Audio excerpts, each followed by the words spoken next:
नमस्कार दोस्तों, स्वागत है आज आप सबका मेरे इस वीडियो में। आज के इस वीडियो में हम बात करेंगे why Django framework is not preferred in front end development. Django framework को फ्रंट एंड डेवलपमेंट के लिए ज्यादा प्रेफर क्यों नहीं किया जाता, या फिर कौन कौन सी ऐसी टेक्नोलॉजीज है जिनको Django के रिस्पेक्टिव में ज्यादा प्रेफर किया जाता है, और क्या रीजंस हो सकते हैं कि हम Django को ज्यादा प्रेफर नहीं करते। आज की इस वीडियो में मैं आपको ये सब चीजों के बारे में बताऊंगा। The first point is Django does provide the templating, but it doesn't provide the rich library which is required to generate the client side content.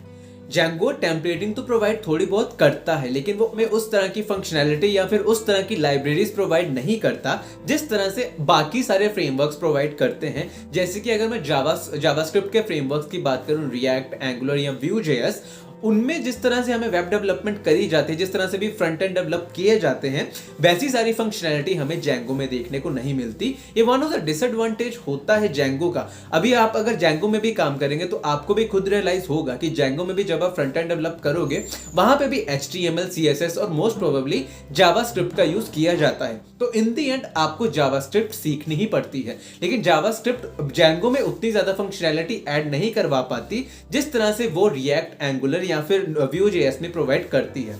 तो ये वन ऑफ द रीजन है कि जिसके कारण Django को प्रेफर नहीं किया जाता। Second point is it is always preferable to choose one language and train the other developers rather than choosing two different languages. अब मैं अगर आपको Django की बात करूं तो Django में फ्रंट एंड डेवलप करने के लिए आपको जावास्क्रिप्ट की जरूरत पड़ती है, और उसी के साथ साथ आपको पाइथन भी सीखने की जरूरत पड़ती है, क्योंकि अगर आप Django में फ्रंट एंड डेवलप कर रहे होते तो उसकी बहुत ज्यादा डिपेंडेंसी views.py फाइल या फिर url.py फाइल पर होती है। उसी के बाद वो राउटिंग सारी टेम्पलेट्स पर जाती है। तो ये सारा का सारा आपको फॉलो करना पड़ता है। तो बिना पाइथन की नॉलेज के आप ये बिल्कुल भी नहीं कर सकते। वहीं पे अगर मैं फ्रंट एंड की बात करूं तो जब आप टेम्पलेट्स वगैरह डिफाइन करते हो, जितनी भी HTML फाइल्स बनाते हो, उसके अंदर आपको जावास्क्रिप्ट का कोड भी लिखना पड़ता है। अब आप जावास्क्रिप्ट भी सीखिए और उसके साथ साथ पाइथन भी सीखिए। तो डबल लैंग्वेज सीखने से अच्छा है कि आप ऐसे फ्रेमवर्क को यूज कीजिए जहां पे सिर्फ और सिर्फ एक लैंग्वेज यूज हो रही हो।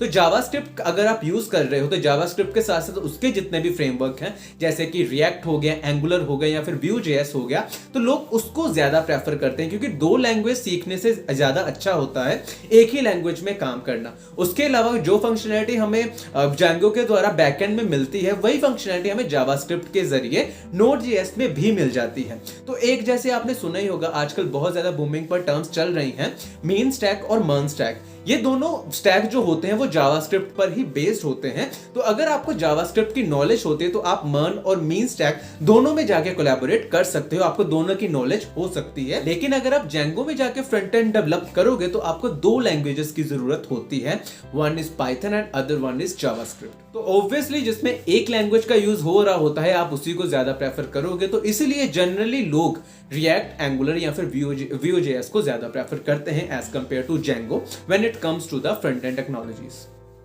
Third point is monolithic behaviour of Django framework. ये वन ऑफ द डिसएडवांटेज होती है Django फ्रेमवर्क की, कि Django फ्रेमवर्क में काम करने के लिए आपको पूरा का पूरा आर्किटेक्चर फॉलो करना पड़ता है फ्रॉम स्टार्ट टू एंड। आपको प्रॉपर नॉलेज होनी चाहिए। अगर आपको एक दो कंपोनेंट की ही नॉलेज होगी फिर भी आप Django में काम नहीं कर सकते। अगर आप मान लो कि आपको टेम्पलेट की नॉलेज है लेकिन आपको बाकी के कंपोनेंट की नॉलेज नहीं है, तो आप उसमें भी बिल्कुल भी काम नहीं कर सकते, क्योंकि ये सारा प्रोसेस एक दूसरे पर बहुत ज्यादा डिपेंड रहता है। बहुत ज्यादा डिपेंडेंसी होने के कारण ये तो थोड़ा बहुत डिफिकल्ट हो जाता है। जो लोग भी फ्रंट एंड डेवलपर होते हैं तो उन्होंने तो कभी पाइथन में काम नहीं किया होता, तो उनको बहुत ज्यादा डिफिकल्टी आती है Django में काम करने के लिए, क्योंकि Django में काम करने के लिए उनको manage.py फाइल के बारे में पता होना चाहिए, settings.py फाइल का पता होना चाहिए, व्यूज में किस तरह से फंक्शन डिफाइन किए जाते हैं उसके बारे में पता होना चाहिए, देन URLs में वाली फाइल में किस तरह से URL डिफाइन किए जाते हैं। तो ये सारी की सारी चीजों के बारे में पता होना चाहिए। उसके बाद ही कोई भी डेवलपर फ्रंट एंड में काम कर सकता है Django के। तो इसीलिए Django को ज्यादा प्रेफर नहीं किया जाता when it comes to the front end technologies. तो आई होप कि आपको समझ में आ गया हो कि Django को क्यों प्रेफर नहीं किया जाता when it comes to the front end technologies. लेकिन हाँ, प्रेफर करने में और बिल्कुल भी यूज ना करने में बहुत ज्यादा फर्क होता है। Django का बहुत वास्टली यूज किया जाता है, और क्योंकि कई बार ऐसी रिक्वायरमेंट होती है कि क्लाइंट को फ्रंट एंड भी Django में चाहिए और बैक एंड भी Django में चाहिए, तो इन सब सिचुएशन में क्या होता है कि आप जो भी आप बनाते हो वो सारा का सारा Django में ही डेवलप करते हो। तो ऐसा कहना बिल्कुल भी गलत होगा कि इसकी बिल्कुल भी डिमांड नहीं होती, डिमांड होती है, लेकिन प्रेफर अदर टेक्नोलॉजीज की जाती हैं as compare to Django for front end technologies. लेकिन हाँ, बैक एंड में इसका बहुत ज्यादा यूज किया जाता है, बहुत ज्यादा प्रेफर की जाती है, बहुत ज्यादा जॉब्स भी आती हैं, और बैकएंड के मामले में Django का कोई मुकाबला नहीं होता। तो आई होप कि आपको क्लैरिटी आ गई हो Django से रिलेटेड। इसके अलावा अगर आपका कोई भी डाउट रह जाता है, कमेंट सेक्शन में जाके कमेंट जरूर कीजिएगा, I will definitely reply to your comments. इसके अलावा अगर आपको ये वीडियो अच्छी और इन्फॉर्मेटिव लगी हो तो इस वीडियो को लाइक और शेयर करना बिल्कुल भी मत भूलिएगा। इसी के साथ मेरे चैनल को भी जरूर सब्सक्राइब करिएगा ताकि मैं ऐसे ही वीडियोस आप तक और भी लेके आ सकूं। धन्यवाद।